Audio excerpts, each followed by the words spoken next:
What's up everyone, John from ARTV. It's time for a review of the brand new album by All Time Low, an alternative and formerly pop-punk band. The new record is called Last Young Renegade. It's their first on Fueled by Ramen and their first since 2015's Future Hearts. Now, if you know anything about me, you know that I am a big fan of this band. I've done everything from like reviewing most of their records to doing a top 10 songs for them. If you would like to see any of those videos, I will put the All Time Low playlist in the description, or else you can click the annotation on screen in the end slate. So, being a big fan, obviously I was stoked for new material, but hesitant because I'm not really a fan of the label Fueled by Ramen these days, especially with their new signees. It just seems like they all seem to go for more of a certain sound in line with like indie alternative pop, and it's just like a lot of the bands have been churning out the same stuff. And I get that they were given full creative freedom, all of that, didn't have any pressure. It's just weird that they all seem to be going for this same sound, like maybe a little bit of 80s and then some of the newer electronic-y stuff as well. And I've seen not just Fueled by Ramen bands doing this, it's really been rock bands across the board this year. And I am all for bands experimenting. It's just like, can we get some rock bands to put out rock material? That being said, I was not very excited for this record, especially after hearing the lead single Dirty Laundry, which is mediocrity at its finest. It's a totally new style for them, and going into this record, I knew that the band had wanted to craft a little world, or a getaway, or an escape, or a place, kind of a concept record, if you will. And I think it's a very loose concept, but I can see how some of these songs are tied together. It started off with Good Times, which is the very first song that was written for this record, Last Young Renegade, which kicks things off and was released as one of the teaser singles, and of course, Life of the Party. Those three songs are what fleshed out the rest of these other 7. 10 songs total, about 36 minutes, and boy, do I feel that runtime. I don't know why, but this record even feels bloated and lengthy at just 10 songs. They kind of blend together in my mind and just kind of run on and on at times. And I think that the biggest problem here is maybe the lyrical content, maybe a little bit of the musicality and experimentation, but it's not necessarily the new sound, it's just the flatlining production all throughout. Then the majority of the time, I feel like their producers really failed to capitalize on the power of their voice, of their guitars, or even the analog keyboards that they're using on this record. They don't bring out that inherent power. Instead, it is kind of just kept to a minimum, a buzz throughout. And none of these songs really explode like I would want them to. In fact, there's only a couple of moments that really jump off the page like that, and Last Young Renegade, the title track, is one of those. Even more high-octane songs like Nice to Know You and Drugs and Candy, I see the fuse being lit. It's just like they don't ever fully get to that point that they're meant to get to. And it feels like even they're trying to recreate some of the energy that they found in the past,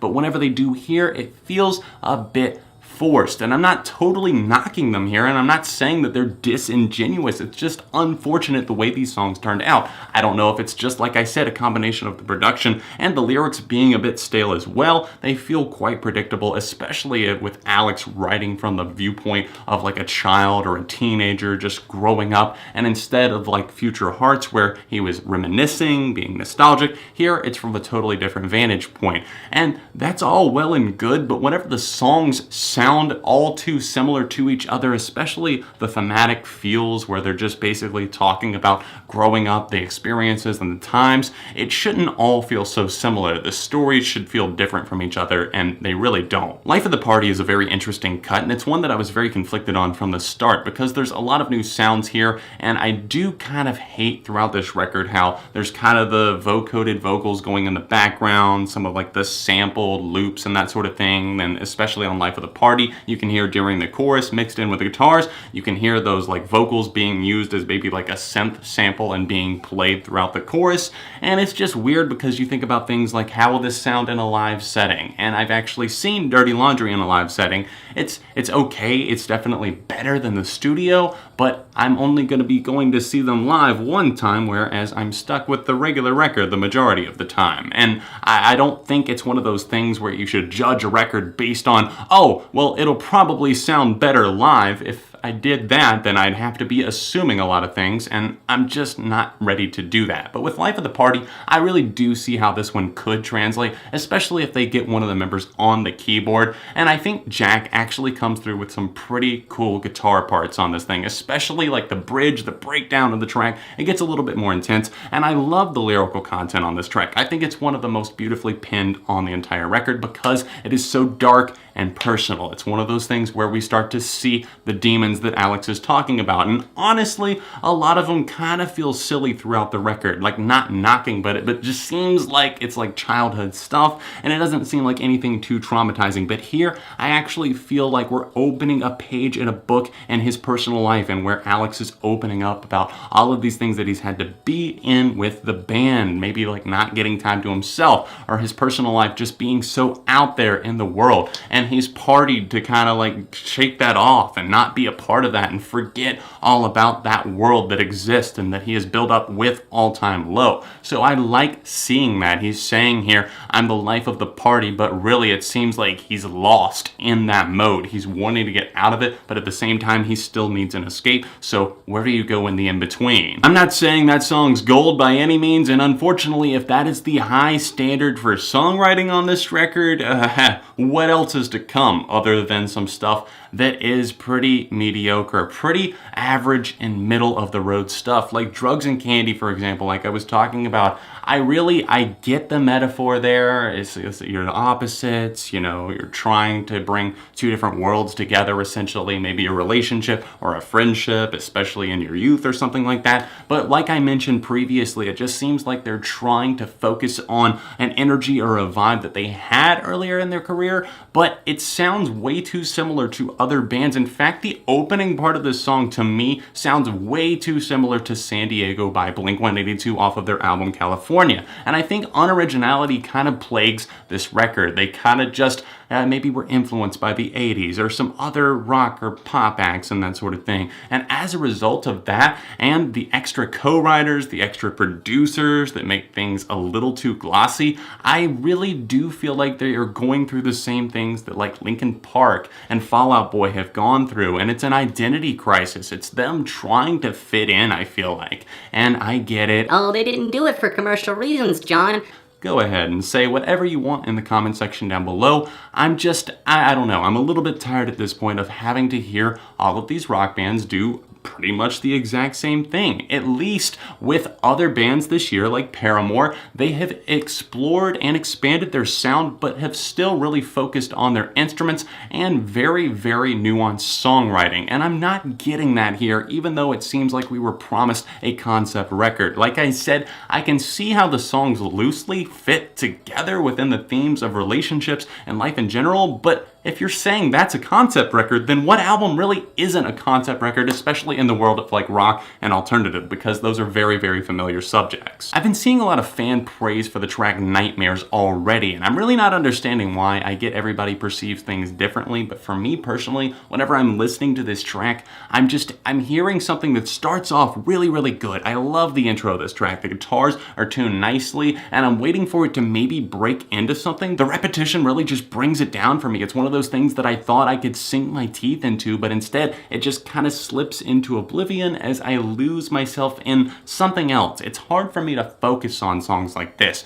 and really throughout the record I do find myself just having a hard time paying attention and then coming back to it and then just kind of fading in and out. And once I finished this record, I realized what I've already mentioned several times. It was like the three things that mainly really stood out to me as being subpar about this record, and that is the production. Number one, the biggest problem that I'm having with this thing just seems to be how flatlined it feels. There's not really arcs and just peaks and its intensity other than tracks like Nice to Know You, which I definitely vibe with, and obviously the opening track, Last Young Renegade. But those are too few and far between. Even the closing tracks, which are pretty interesting. I would say still struggle in some regards, like Ground Control. It feels like more of a Tegan and Sara song. They own this track. In fact, they put Alex to shame here. In fact, their vocals stand taller in the mix on this tune, and for good reason, I think, because it sounds more up their alley, and I am really glad, I guess, in that regard, because I feel like they did a great job here.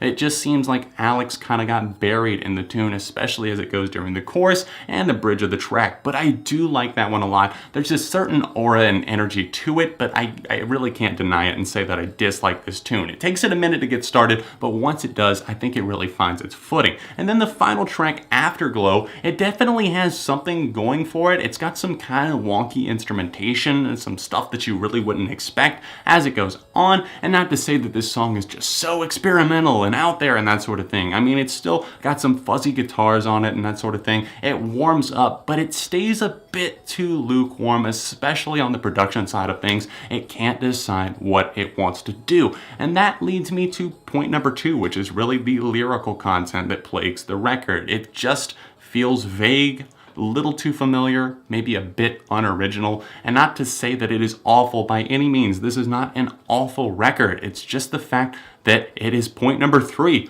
bland. Through and through, this album is bland, it is mediocre, and the songs just do not do a good enough job from standing out from each other. And that is definitely a big problem, especially whenever you only have 10 songs. I do want to hear the deluxe edition, which is only being released in Japan. I would like to hear the tracks Chemistry, and I believe it's called Vampire Shift. Vampire Shift, it's right there in front of me. Alex, Jack, Zach, Ryan, I'm sorry to put you on the spot like this. I'm sorry, but I'm not feeling the record. This is my personal preference. So if any of those guys are watching, or if it's just you guys watching on your phone or at home or wherever, it's just my preference. I don't care for this record. In fact, I found it to be a pretty tedious listen. But that is just me. Be sure to let me know what you thought in the comments section down below. A lot of these songs definitely do have a fun sensibility to them, and I can see why some people would like them. But for me personally, I think this is definitely the worst album that All Time Low have released to date. I will be doing a ranked episode very soon for their discography, all of their studio albums. Let me know if you're excited for that in the comment section down below, and be sure to leave a like on this review, because whether you agree with me or whether you don't, at least you know that you're free to express your opinion in the comment section down below. Just make sure you do so tastefully and respectfully, and be kind to others in the comments. Thanks so much for watching. Me personally, I am going to give this record a 2.5 out of 5. Oh my god, how could he score it lower than the Linkin Park release? Well, to be fair, I vibed with more of the songs on there, so I am going to give my honest opinion. That is what I always do on this channel. If you're able to, support on Patreon, annotation over there in the corner. That All Time Low playlist is right here, or another recent review here. Socials in the description, and I'll see you very soon right here on the ARTV.